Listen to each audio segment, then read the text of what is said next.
అందరికీ నమస్కారం. ఇవాళ రాజ్యము వ్యక్తులు అని తేడా లేకుండా అందరిలో ఒక బరితెగింపు కనిపిస్తుంది. అసలు మొత్తం సమాజమే ఒక పరివర్తన దీంట్లో మోడ్లోకి వెళ్ళిపోయిందా అని నాకు ఒక అనుమానం వస్తుంది.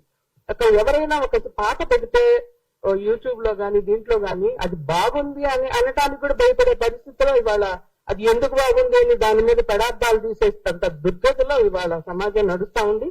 అయితే అందరూ ఎలా ఉన్నారా అంటే ఉన్నారు లేరు అనేది మనం చెప్పలేము. మన పిల్లలు ఎలా ఉంటారని భయపడే పరిస్థితి ఇవాళ నెలకొని ఉంది. అసలు ఒక తన ప్రత్యర్థి పార్టీ ఫేస్బుక్ ని మూసేయగలిగిన వాళ్ళు, అలాగే ఒక ట్రాన్స్జెండర్స్ ఎవరిని ఎదుర్కొచ్చేవన్నా అంటే వాళ్ళని మాకు వెంటనే ఫిర్యాదు చేయాలని గొప్పగా చెప్పుకునే కమిషనరు మనం ఇన్నిసార్లు ఫిర్యాదులు చేస్తున్నాం, చర్యలు తీసుకోలేక ఒక గట్టి హెచ్చరిక కూడా చేయలేనంత వారి బలహీనత ఏంటో మరి వాడంతా కూడా దీంట్లో భాగస్వాములా అని ఒక అనుమానం వస్తా ఉంది.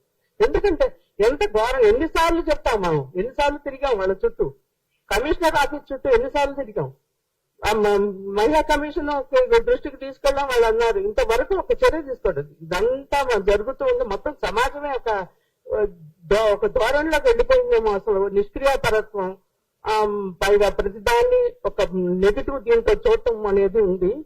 దీన్ని అంతటినీ మనం ఇది చేయాలంటే మనం అందరం ఏకవటంతో పాటు ప్రగతిశీల శక్తులు అన్ని కలిసి దీనికి వ్యతిరేకంగా ఒక పెద్ద ఉద్యమే చేయాలి.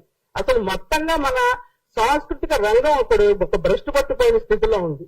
మనుషులు ధోరణిలో ఆలోచన ధోరణి ఎన్ని మార్పు చేయాలన్నా కూడా మనం అందరం ఈ ప్రగతిశీల శక్తులం అందరం ఏకమయ్యి ఒక పెద్ద భారీ ఎత్తున ఒక ఉద్యమము దీనికి మాకు పెద్ద ఆలోచన చేయాలి. దానికోసం మనం అందరూ ఆలోచిద్దామని ఆశిస్తూ థ్యాంక్ యూ.